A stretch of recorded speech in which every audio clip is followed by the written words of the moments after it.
రాజులకు రాజును సర్వాధికారినైన దేవుని పేరట మీ అందరికీ శుభాభివందనములు తెలియజేసుకుంటున్నాను. జీసస్ను క్రియేషన్ మినిస్ట్రీస్ ద్వారా ఈ రీతిగా ప్రతిరోజు ఆత్మీయ ఆహారమును మీతో పంచుకోవడానికి దేవుడిస్తున్నటువంటి కృపను బట్టి దేవునికి ఎనలేని కృతజ్ఞతలు. వాక్య ధ్యానంలోనికి మనం వెళ్దాము. యోహాను సువార్త 5వ అధ్యాయము 2 నుండి 9 వచనములు.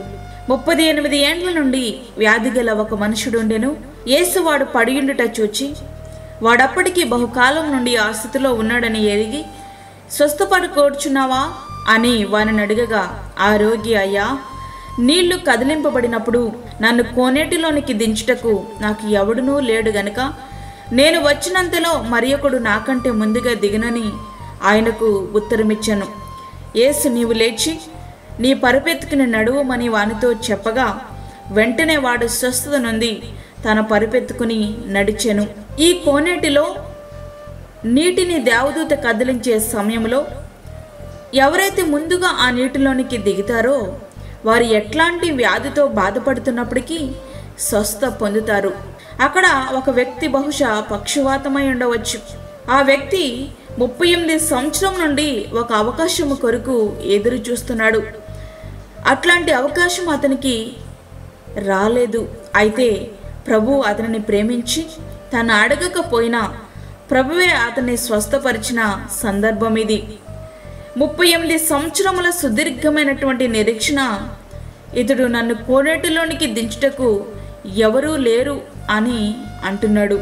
అంటే తనకు తానుగా దానిలోనికి దిగలేనటువంటి పరిస్థితి.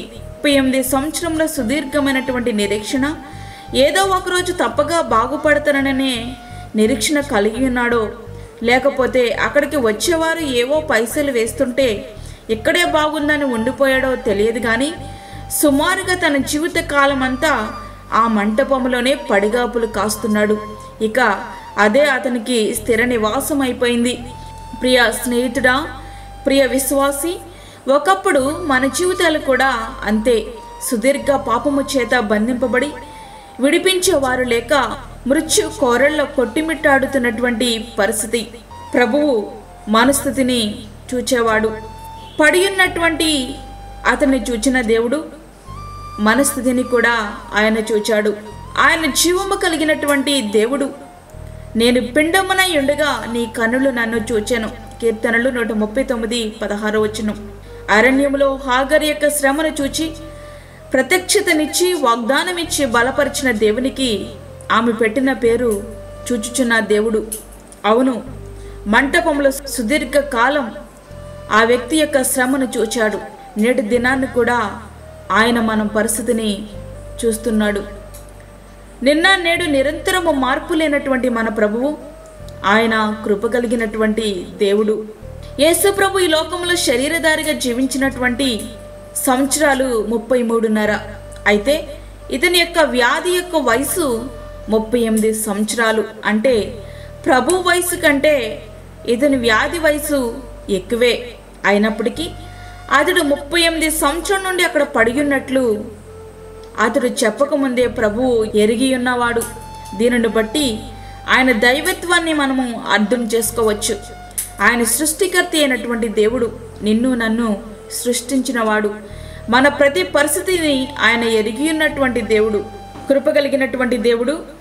38 సంవత్సరములుగా ఆ స్థితిని చూచినటువంటి ప్రభువు ఆయన దగ్గరికి వచ్చి ఆయనే అడిగి ఉచితంగా సంపూర్ణమైన స్వస్థను ప్రసాదించారు. ప్రియా స్నేహితుడా, మన విషయములో కూడా అదే జరిగింది.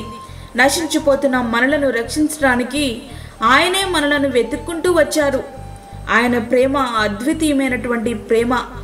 తన ప్రాణమునే మన కొరకు ప్రాణముగా పెట్టి పాపపు బంధకముల నుండి విమోచించి ఉచితమైన సంపూర్ణమైన స్వస్థతను అనగా విమోచనను, రక్షణను ఆయన మనకు అనుగ్రహించారు.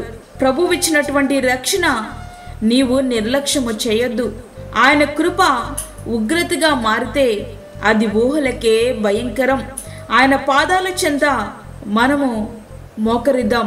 ఆయన ఇచ్చే నిత్యమైన ఆశీర్వాదాలు మనము స్వతంత్రించుకుందాం. ఆ రీతిగా మన జీవితాలు సిద్ధపరచుకుందాం. అట్టి కృప ధన్యత ప్రభు మనకి అనుగ్రహించునుగాక. ఆమేన్. వాక్యమైనటువంటి ప్రేమైన దేవుని బిడ్డలారా, ప్రార్థనలో ఏకీభవించండి. పరిశుద్ధుడైన తండ్రి, ప్రేమగల యేసు ప్రభువా, నీ ప్రేమగల పాదములకు లెక్కలేని స్తుతి స్తోత్రములు చెల్లించుకొంచున్నాను. ఈ దినమంతటికి కావలసిన నీ కృప మాకు దయచేయండి. ప్రతి విధమైన శోధన, కీడు, ప్రమాదం నుంచి మమ్మల్ని తప్పించండి ప్రభువా. వాక్యమైన ప్రతి ఒక్క బిడ్డను మీరు దర్శించండి. నువ్వు చూచేటటువంటి దేవుడు, మా శ్రమల్లో మమ్మల్ని నువ్వు వదిలేటటువంటి దేవుడు కాదు ప్రభువా.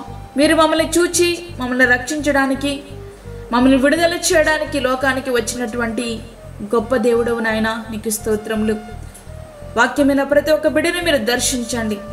వారి యొక్క హృదయాలు నీకు అంకితము చేయలాగిన వారిని మీరు ఆయుత్తపరచండి.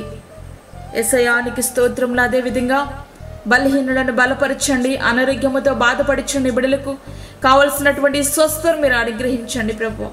కృప చేత మీరు జ్ఞాపకం చేసుకోనండి నాయన. బలహీనులను, చంటి బిడ్డలను, వృద్ధులను ప్రభువా, గర్భిణీ స్త్రీలను మీరు జ్ఞాపకం చేసుకునండి నాయన. అప్పుల బాధలతో ఇబ్బంది పడుచున్న బిడ్డలకు, గర్భఫలము లేక బాధపడుచున్నటువంటి నీ బిడ్డలను మీరు జ్ఞాపకం చేసుకునండి. అదేవిధంగా తండ్రి, దూరదేశంలో నుండి వాక్యం ఉంటున్నటువంటి నీ బిడ్డలకు కావలసినటువంటి నీ కృప, నీ సహాయమును వారికి మీరు సమృద్ధిగా మీరు దయచేయండి నాయన. ఈ దినమంతా నీ కృపను మాకు దయచేసి బలపరిచి నీ సన్నిధిని మీరు మాతో ఉంచమని, మాకు కాదు యెహోవా, మాకు కాదు, సమస్తమై మా ప్రభావం మీకే ఆరోపించుకుంటూ యేసు పరిశుద్ధ నామమున అడిగి వేడుకుంటున్నాము తండ్రి, ఆమేన్. ఈ యొక్క వర్తమానములు మీ బంధువులకు, మీ స్నేహితులకు షేర్ చేయండి. దేవుని సేవలో మీరు కూడా పాలిభాగస్తులు కండి. అదేవిధంగా మీ ప్రార్థన అవసరతలు మాకు తెలియచేయండి. మా ఫోన్ నంబర్ 9177377559. దేవుడు మిమ్మను, మీ కుటుంబమును దీవించునుగాక. ఆమేన్. దేవుని సేవలో మీ సహోదరి అన్నామణి సాల్మన్. మా ఛానల్ని సబ్స్క్రైబ్ చేయండి, షేర్ చేయండి, లైక్ చేయండి. దేవుడు మిమ్మల్ని దీవించునుగాక. ఆమేన్.